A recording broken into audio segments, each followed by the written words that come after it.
everybody. Welcome to Coffee and Conversation with Angela. It is time to kick the week off. It's Monday morning, guys, and I just want to say welcome. If this is your first time to my channel, y'all, I'm about happiness, living a happier, healthier life, and making choices and decisions that help you to do just that in your living. That's just what I'm about. That's what I'm about. So if it's your first time here, y'all, look around, look for some topics that will inspire you and encourage you and help you to refocus, reconnect to your life and the choices that you're making in your life so that you can make the decision to be happy today.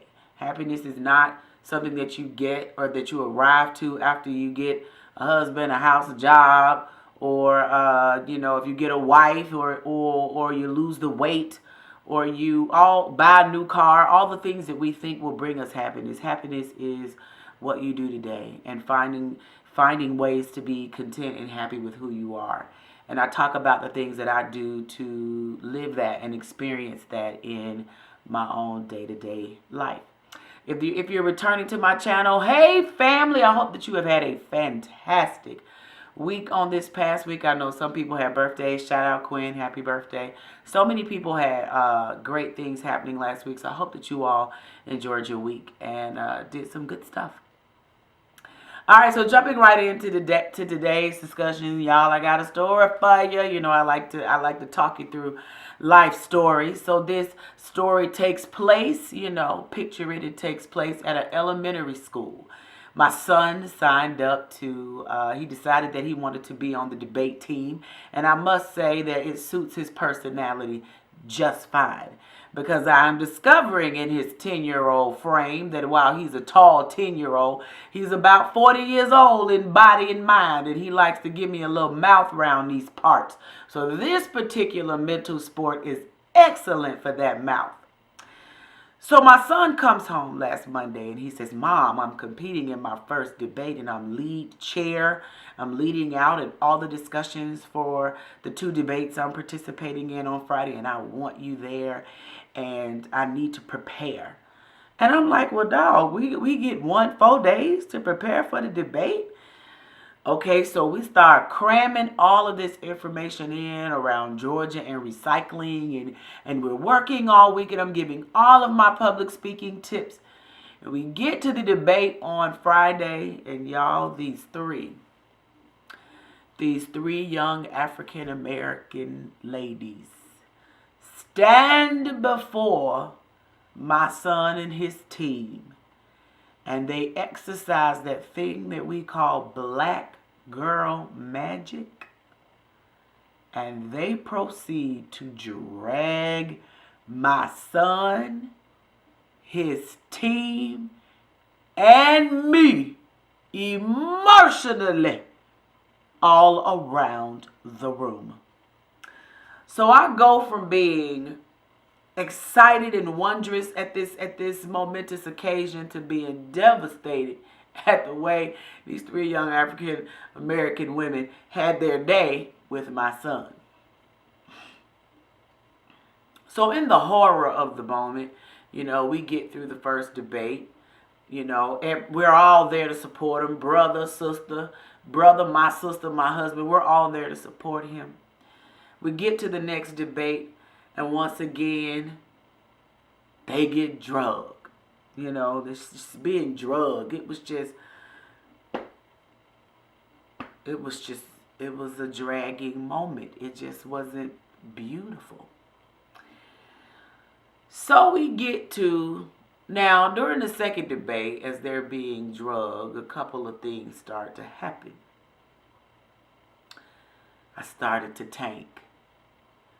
I started to take my son's failure personally. And I began to personally feel like a failure. I started to feel like a failure as a mother.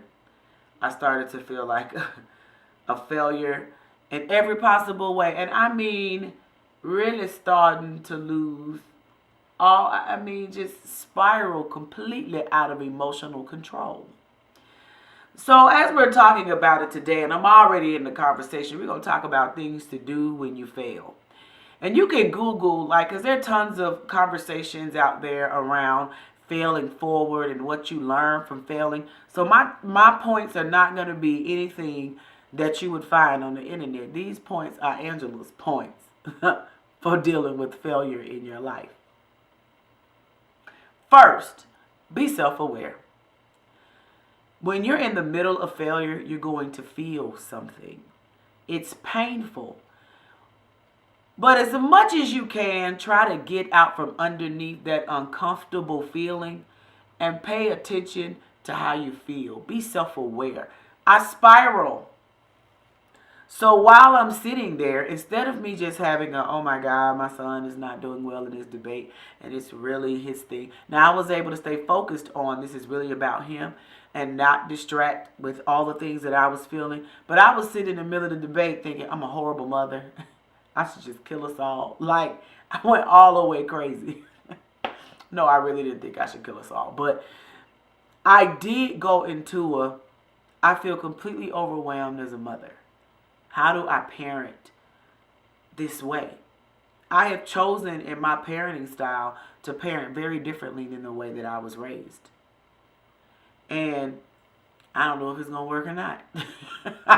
It's just the way that I've chosen to do it. And I'm just doing the best that I can.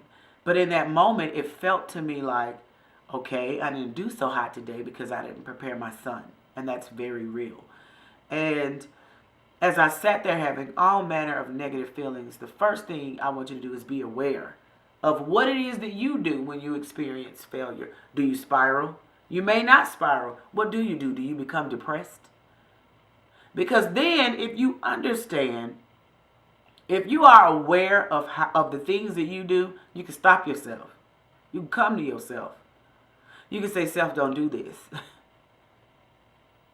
You can say it out loud. You know what? Right now, I feel defeated, but I have felt defeat before, and I'm a grown woman, and I know how to get past a tough issue. Sometimes you got to talk to yourself. Become self-aware. Talk to yourself. I'm a whole life grown up. I can handle this. I will not be defeated by a 4th grade elementary debate.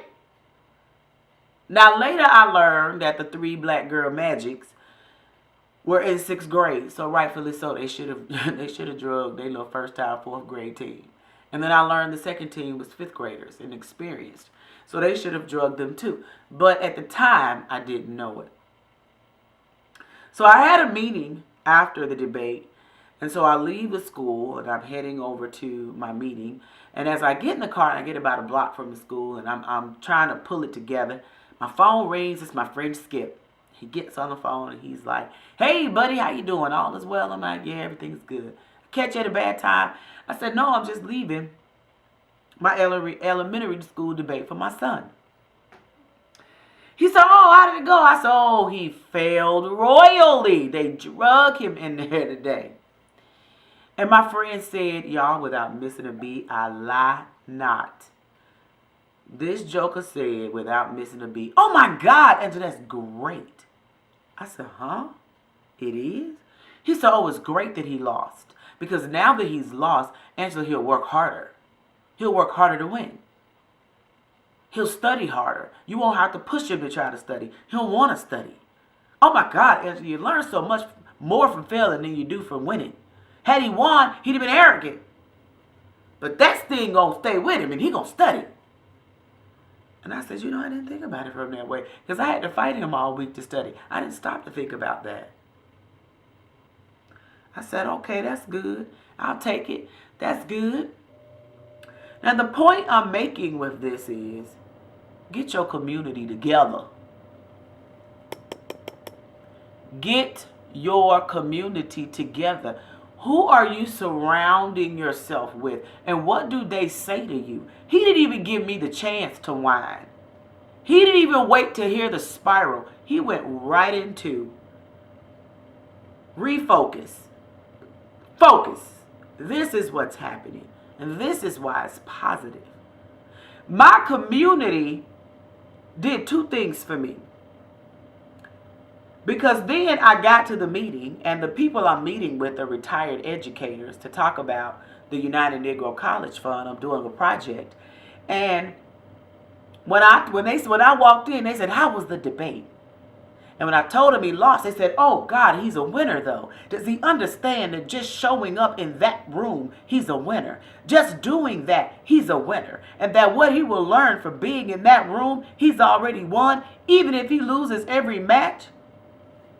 I said, "Wait a minute now, hold up. I can look at it that way." The right community, one, will help you know you're not alone.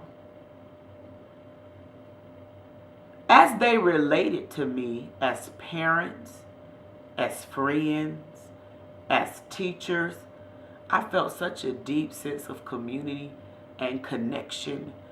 I felt supported. I felt built up, edified as a mother, as a person, hearing those words. And then the second thing happened. The third thing happened. Well, it's my third point, but the second thing happened in this point. My perspective about what was happening shifted. How I saw the loss shifted. Instead of the failure being a curse, the failure was a blessing. And then I started to think about it. How many failures have you had in life that have brought about a blessing? So you didn't get the job, but because you didn't get that job, you was able to get the next job. What other failure? Yeah, I failed at this, but look what the opportunity, it brought a separate opportunity. Oh, I failed at this, but it put me in a room. Sometimes it is, and most times your failures lead you. I had taken on a new interest and was failing at the interest, and because I wasn't failing, because I couldn't get it, I went another way to approach it. When I got to the new approach, I got exactly what I needed. But God took me the long way to it. Sometimes failure leads you places. You just got to let the failure drive you where it's taking you to. The failure opened the door and put you in a room. And sometimes you have to be thankful when you fail, because look what you failed at doing. Yeah, I failed at trying to get a house, but look what I was trying to accomplish, getting a house. Yeah, I failed at getting the job as VP, but I was in the final two. Ooh, thank God I was interviewing for a VP job. Oh, I failed at marriage, but look what I was accomplishing. Look what I was trying to accomplish in marriage. Look what marriage taught me. Look at what I gained through my marriage. I got beautiful children. What are you gaining through failure? What did you gain through failure? Failure isn't always the final end. Failure teaches you something. So what did failure teach me today? Okay, point number 3. I feel like I'm like at point 5. The next thing it taught me after it changed my perspective was that I needed to learn from it. Now, I always say to my kids, this is something I say to them. I've told you before, my kids make good grades. And every now and again, they'll get an F. And I'm always thankful for the F, because I tell them all, one, it keeps them humble. It stops them from being too arrogant when they get that little F. Because when they start getting a whole bunch of A's, they get cocky. So that little F that pop up every now and again that they didn't study for, it reminds them that they need to study. Because I could tell them all day long. See, geniuses don't have to study. Geniuses don't go to regular school. Geniuses go to the school with other geniuses. You go to the regular school. You do real good in your regular school, but don't get cocky. So these little F's are litmus. I tell them that when you get an F, it's the thing that lets me know where you need to study. All the F does is show you where deficiency is. So let's fix the deficiency. Let's solve whatever the F is showing you. The F is saying, the failure is saying, hey, here's an area where you need to work on something. So I sat back and took my own advice and said, well, what is this F showing me? That I need to do my next point. I need to revise. There needs to be a revision. I need to redefine how we study, how we approach studying for the debate, how we prepare, how do we do this, how do we practice, how do we execute, how do we get ready. All of that has to happen in the preparation stage. Poor preparation, poor performance. We've heard that 100 times. That's not new information or discoverable information. But you must revise. Now I have to think about, how do we do homework? How do we prepare for this? When is the next debate? Okay, let's start working on the next debate today. I got a list of 10 things of opportunities for improvement in the debate space. How do we improve this? How do we improve this in a fun way? How do we improve this in a way that he will receive? And I want to say this through it all. Let me make sure I hit it all, because I said a lot. I want to make sure I ain't forget anything. The surprise lesson that I received in this is the feeling of greater connection to self. Greater connection to my own processes. If you pay attention to your failures.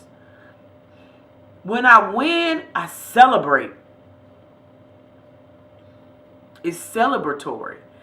But when I lose, it's reflective for me. I start to reflect. I start to look at it, and I start to examine it. And as a result,